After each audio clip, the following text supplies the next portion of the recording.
Jumpa lagi dengan saya Arya Jun, si orang gila yang akan memberikan perubahan pandangan dan perubahan hidup di dalam hidup Anda. Mungkin saja ucapan-ucapan saya gila, tapi bisa merubah kehidupan Anda luar biasa. Oke, saat ini pertanyaan yang paling banyak dan paling inti adalah gimana sih kok bisa secepat itu mengenali sebuah modus? Jadi bukan modal hanya dusta, tetapi motif kalau boleh dibilang, alasan dibalik itu dan sebagainya. Ya gimana caranya? Langkah-langkahnya seperti apa? Oke, saya akan jabarkan. Ketika Anda berhadapan dengan sesuatu, dengan seseorang atau dengan siapapun, Anda lihat garis startnya, Anda lihat garis finishnya. Artinya apa? Start sama finish ini biasanya tidak beda jauh. Artinya ketika dia memulai dengan misalnya dia orang yang baik, dia menawarkan sesuatu yang baik, tapi lihat finishnya apa. Ketika finishnya negatif, otomatis proses yang Anda alami itu akan negatif. Anda akan termakan modus, Anda akan termakan motifnya di situ. Ya, itu yang pertama. Yang kedua adalah ketika sesuatu hal berulang lagi, kurang lebih sama ya, gayanya, karakternya, penyampaiannya, penawarannya sama, halnya sama. Itulah yang disebut namanya pola. Ya. Kalau polanya udah sama dan negatif, itulah modus. Makanya ketika udah Anda mengalami atau mengetahui bahwa pola itu berulang lebih dari 3 kali pada orang lain, Anda jangan pernah membuktikan atau stop sampai situ. Itu udah modusnya di situ. Makanya Anda harus paham benar-benar. Nah, terus cara yang ketiga adalah Anda belajar dari pengalaman orang lain. Yang selalu saya bilang, lu mendingan belajar dari ketololan pengalaman orang lain. Tidak perlu Anda mengalami ketololan Anda sendiri dengan menjalani pengalaman. Sama seperti halnya, gampangnya seperti di sana ada lubang, ya kan? Orang lain pernah kena lubang, dia bilang kepada Anda, jangan lewat situ, ada lubang. Anda pasti terjatuh. Tapi dengan bangganya Anda, saya harus mengalami pengalaman ini biar tahu rasanya masuk lubang, jatuh, terperosok, patah tulang, hancur hati dan sebagainya. Itu tolol. Makanya belajarlah ketololan dari pengalaman orang lain. Itu yang pertama, ketika Anda belajar dari pengalaman orang lain. Nah, cara yang kedua adalah belajar dari pengalaman orang lain adalah Anda melakukan riset. Anda melakukan penelitian. Benar nggak sih kalau begini itu akhirnya begini? Kalau penawarannya begini hasilnya begini. Kalau begini hasilnya begini. Nanti Anda akan mendapatkan suatu benang merahnya. Itu yang saya sebut berulang kali adalah pola. Maksudnya apa? Kalau orang bilang gini, kok tahu sih dia jahat? Tahu dong, karena dia taunya dari mantan penjahat.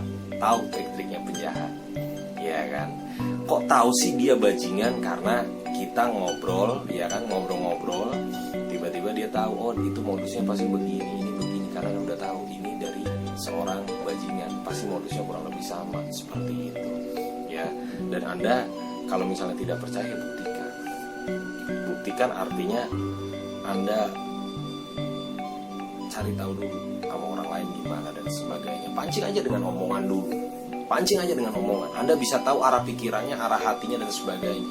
Kalau Anda tahu jalan pikirannya, perilakunya udah pasti ke situ. Ya kan? Nah, banyak orang-orang yang melakukan, selanjutnya adalah banyak orang-orang yang melakukan eksperimen. Aku coba-coba begini ya. Kalau bahasa sekarang namanya prank, gitu kan? Gue coba-coba begini, gue coba begini. Hati-hati. Kalau Anda melakukan eksperimen dan Anda bukan seorang peneliti atau bukan seorang apa dan segala macam, melakukan eksperimen sendiri dan sebagainya, hati-hati, karena eksperimen itu adalah simalakama. Artinya bisa saja bermanfaat, bisa bermanfaat buat Anda, tetapi bisa jadi bumerang untuk menyerang diri Anda sendiri. Hati-hati makanya.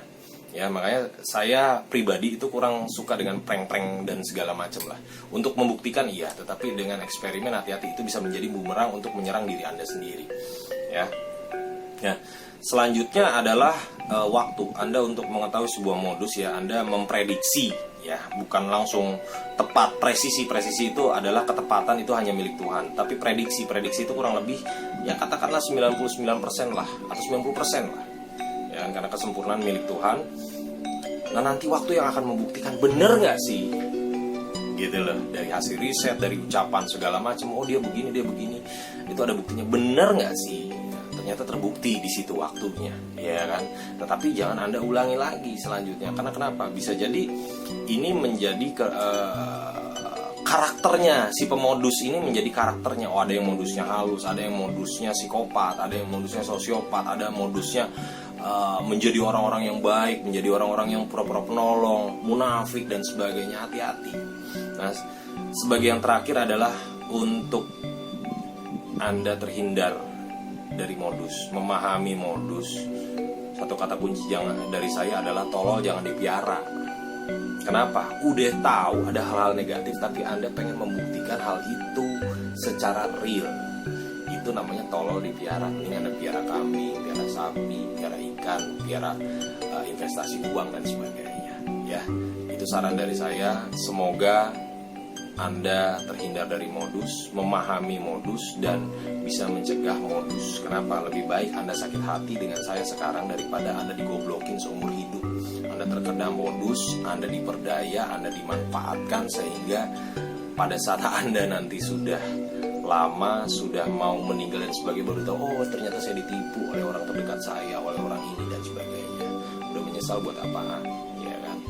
Oke, semoga Anda tercerahkan, Anda bisa mengambil langkah-langkah ke depan yang lebih berarti, dan Anda menjadi orang yang lebih kuat, lebih waspada, lebih kritis, dan menjadi orang yang berubah hidupnya menjadi lebih baik dan terhindar dari modus-modus. Salam gila luar biasa dari saya, love you. Mwah.